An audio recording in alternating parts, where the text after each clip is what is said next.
Pero takot sila kay Duterte magnakaw ng hayag-hayagan kasi mumurahin sila ni Digong. Takot sila.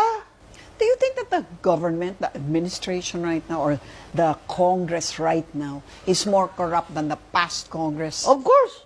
This is... I think this is like, this one is the champion.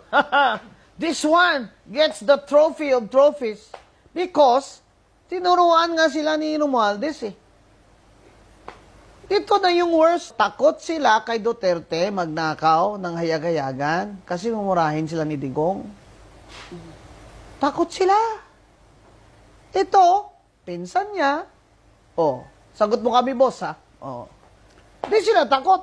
Oh, di ba? Kaya itong invention na ito ng insertion at insertion fee at flood control at rock netting, ito, tingnan nyo mabuti.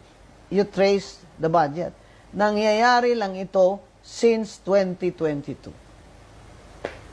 But of course, Diskaya started in 2016 Anong and sabi started niya? to get their billions. O, anong sabi by niya? 2019. Tinanong siya, bakit nung panahon ni Digong wala kang ganun? Wala naman po nanghingi nung panahon ni President Duterte.